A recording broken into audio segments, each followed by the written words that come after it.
এইরকম লাল লাল মাটনের ঝোল কে না খেতে ভালোবাসে। তো বাজারে চলে গেলাম, বাজার থেকে গিয়ে একটু মাটন কেটে নিয়ে আসলাম। দেখো একটু সিনার থেকে মাংস পছন্দ করি আমরা সকলে, সেই জন্য একটু সিনার মাংস নিয়ে নিলাম। তো যাই হোক, এটা যে দোকান থেকে মাংসটা নিয়েছিলাম তিনি কিন্তু খুবই ভালো। আমরা যেখান থেকেই পছন্দ করে চাইলাম সেখান থেকে ঠিক মাংসগুলো সুন্দর করে কেটে কুটে পরিষ্কার করে আমাদেরকে দিয়ে দিল এবং খুবই ভালো, আমাদের সঙ্গে ব্যবহারটা খুবই ভালো করলো, খুব ভালো লাগলো।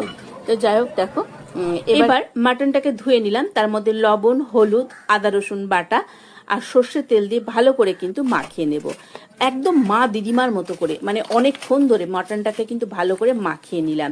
মাখাটা যতটা ভালো হবে টেস্ট কিন্তু ততটা ভালো হবে। এবার ঢেকে রাখলাম। এবার একটা পাত্রে লঙ্কা থেকে দানা বার করে নিয়েছি, আর দারচিনি, জয়িত্রী, ধনে, জিরে, এলাচ, লবঙ্গ আর কয়েকটা গোলমরিচ কিন্তু আমি এই জলের মধ্যে 15 মিনিটের জন্য ভিজিয়ে রাখলাম।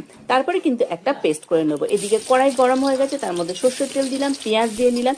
পেঁয়াজগুলোকে কিন্তু একটু ভাজা ভাজা করে নিলাম। দেখো সুন্দর কালার চলে এসছে। তার মধ্যে কিন্তু আদা আর রসুন বাটা দিয়ে নেব, দিয়ে কিন্তু আরেকটু নাড়াচাড়া করে নিলাম যাতে আদা আর রসুনের কাঁচা গন্ধটা চলে যায়। তারপর ম্যারিনেট করে রাখা মাটনটা কিন্তু আমি সবটাই দিয়ে নিলাম।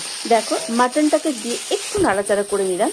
আর যে পাত্রে ম্যারিনেট করে রেখেছিলাম সেই পাত্রেও কিন্তু আমি সামান্য পরিমাণ জল দিয়ে সেই জলটা কিন্তু দিয়ে নিলাম। এখন কিন্তু আর অন্য কোনো রকমভাবে জল ব্যবহার করবো না, একটু কষতে থাকবো। দেখো কষতে কষতে ঠিক এরকম কালার যখন চলে এসছে, তখন আমার ওই যে ভিজিয়ে রাখা যে মশলাটা, সেই মশলাটা পেস্ট করে আমি এর মধ্যে দিয়ে নিলাম। এইখানে দেখো মাটনের কালারটা কত সুন্দর হয়ে যায়। এবার মশলাটা দেওয়ার পর কিছুক্ষণ নাড়াচাড়া করতেই মাটনের কালারটা কিন্তু দুর্দান্ত হয়ে গেল, মানে লোভনীয় হয়ে গেল। তারপর কিছুটা দই, সেই দই কিন্তু আমি টক দই এটা ফাটিয়ে রেখেছিলাম, সেটাও কিন্তু দিয়ে নিলাম। দিয়ে এবার ভালো করে আরও একটু নাড়াচাড়া করব এবং গরম জল দিয়ে দিয়ে কিন্তু আমি কষিয়ে নিয়েছি। আর যাতে ভালো মতো কম সময়ের মধ্যে সুসিদ্ধ হয় সেই জন্য প্রেশার কুকারে আমি কিন্তু কয়েকটা সিটি দিয়ে নিয়েছিলাম। তোমরা চাইলে এমনি কড়াইও কিন্তু করতে পারো। তো দেখো সুন্দরভাবে সিদ্ধ হয়ে গেছে। এবার আমি একটা পাত্রে ঢেলে নিলাম। রুটি, পরোটা, পোলাও যেটা দিয়ে খাবে না কেন দারুণ হবে, জমে যাবে, অসাধারণ।